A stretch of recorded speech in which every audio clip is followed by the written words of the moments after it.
Long live the king.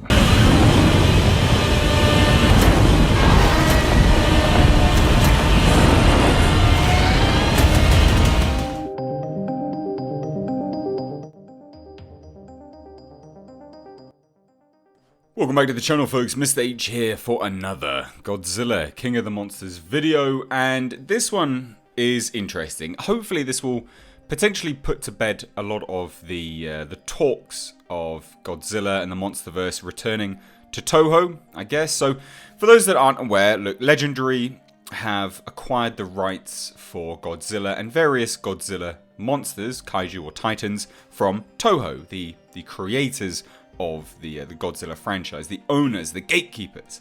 And originally, this was all due to end in 2020 or 2021. Now, there's long been talks of this ending, what they were going to do, whether it would continue. Basically, no one knows, because what's been known to the fandom is that it was just going to end. And we thought they were building to that as a result of Godzilla vs. Kong. However, it would seem that we've got a new piece of information, basically, from one of the producers himself, Alex Garcia. And this is over on Toho Kingdom, and I've got the timestamps, but it's also in a recorded interview. So I'll leave the timestamps, or update the timestamps, and I'll link to the recording down below in the description box. Go check it out yourself, but there are some spoilers in there, so don't spoil yourself if you don't want to. Now, what was said at 21 minutes in? So, one of the co-directors of Shin Godzilla was at Famous Monsters. They had their convention, and he had said that Legendary's Godzilla license expires in 2020, and that's when there will be another Toho Godzilla film, because you guys can't do competing live-action films, so to speak. Will it end in 2020, or will it continue on? This is what the representative for Toho Kingdom asked Alex Garcia, and he replied with, "We're starting to work on Godzilla vs. Kong, so." And this is kind of a diversion tactic, and Toho Kingdom's representative obviously knows this and stated, but that ends in 2020. So also, do you see spin-offs happening? Now obviously this is pretty much, a direct question. It's very difficult to avoid, and Alex Garcia replied with, "Listen, we take it one movie at a time. The ideas are always uneven now. Obviously, we're working with Adam Wingard. Obviously, we're working towards Godzilla vs. Kong, but it's all focused on Godzilla 2, because it's one brick at a time. Obviously, with a goal on what the whole thing will look like. But each piece has to be as good as it can be. So right now, it's all focused on this. Could there be? Yeah. I mean, that's the hope if the movies turn out really well." Now this is where the conversation essentially ended, but it was brought back up again at 28 minutes 42 seconds in, when the representative for Toho Kingdom said, "Godzilla had the continuing series in the 90s, and this seems to be going that way as well, with the Monsterverse and everything and stuff. You have so many great monsters you get to reintroduce, and so many new stories you get to tell, it seems you're breathing new life into it." And Alex Garcia replied with again, and this is where it starts to get really telling, with, "I wouldn't necessarily characterize it that way, but as long as we can continue to tell great stories in this world that resonates, we'll continue to keep doing it, hopefully. From here we go into Godzilla vs. Kong, and from there we see what may lay beyond." Now, this is where we can chuck on our tinfoil fandom hats and really break out some of the theories. What does this mean? Because obviously everyone thought that the Toho rights deal ended in 2020. I think, and again, it's pure speculation and conjecture, I think it's dependent on the amount of money Toho is getting as obviously part of all of this deal. So they would have obviously bought the rights. Legendary would have bought the rights from Toho. But part of that deal would also, I would presume, be a share of the profits. Toho aren't stupid. There would be a sum of money where the Godzilla movies generate a set plus of income, a set amount of profit, and then Toho acquires a share of that. I would imagine that the entire rights deal hinges on the fact that each movie makes X, Y, and Z amount of profit, thus Toho can look at that and say this is a worthwhile investment on a long-term basis.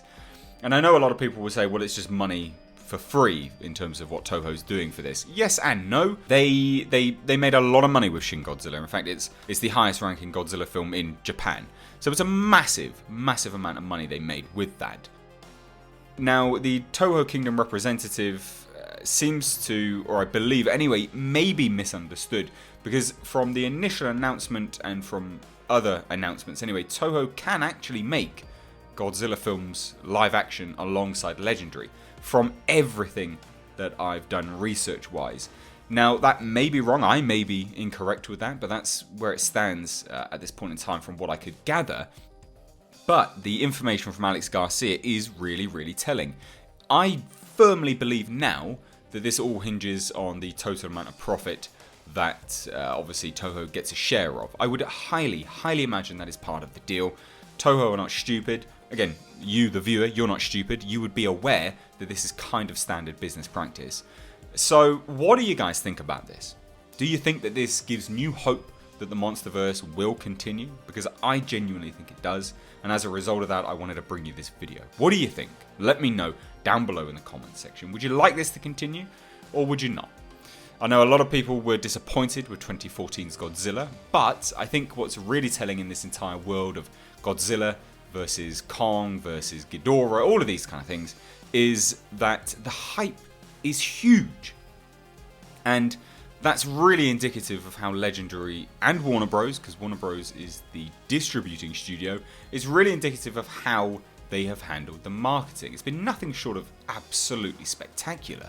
The fact that they've got so many people on board for set visits, few and far between these days for films. It's so incredibly rare that these things happen. There's been a few recently. Of course, Marvel movies, generally speaking, will always have set visits. Pet Sematary had a set visit, but outside of that, there's not an awful lot that you hear of in terms of outlets attending for set visits. The fact that Warner Bros. And Legendary have had a set visit, the fact that they're inviting really what we could consider niche outlets. Toho Kingdom is a huge resource, obviously clearly run by fans, but it's still niche, to the wider populace. People that frequent IGN or frequent Screen Rant would be incredibly rare if they knew what Toho Kingdom was. So the fact that Legendary and Warner Bros. Are handling it in that way is really indicative of, their management of it. They clearly know what the fans want, and hence why the hype is real.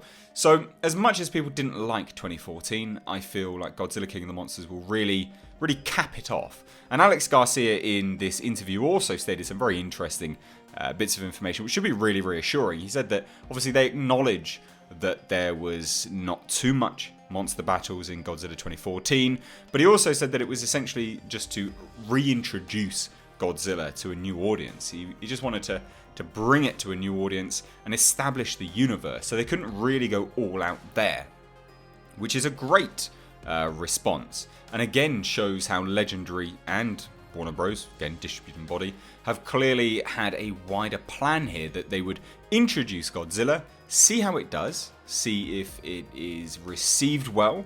Obviously it was received well, it made a lot of money, but it wasn't received universally praised or incredibly well received. Hence why now they're going to build off that and give us Godzilla King of the Monsters, which is said, again, direct from Alex Garcia in this very same interview that I've linked down below in the description box, that there's going to be an awful lot more Godzilla battles. A hell of a lot more, in fact. When you start to piece together everything that's come out from these interviews, it's quite an action-packed, monster-packed film. The opening itself does, really tell the fact that it's going to be a monster-packed film. So, like I say, what do you think about this? How do you think they're going to continue past Godzilla vs. Kong? Because you would have thought that, Godzilla vs. Kong is kind of the climax. Obviously, a lot of people say that King Ghidorah, is a climactic point to the franchise. And yes, it absolutely is. But that's if King Ghidorah dies. He may not die, or he may come back in some form or another for Godzilla vs. Kong to tackle, maybe team up. Who knows? So what do you think? How do you think they're going to continue this? Let me know. Apologies for the slight ramble at the end there, but the hype is real for me as well. I really, really do love the prospect of this franchise continuing, and I just wanted to get my thoughts out there, share it with you, the fans, of the franchise, not me, and talk with you guys and also get your thoughts down below in the comment section. Anyway, I've rambled for far too long. Guys, if you enjoyed this video, please do give it a like and a share. Get this news out there because, again, this isn't going to be shared to the wider populace, mainly only fans, I would imagine. So get this news out there, get people talking about it, and hopefully we can spur Legendary on into continuing this franchise. Guys, thank you so much for watching. As always, I've been Mr. H. Take care.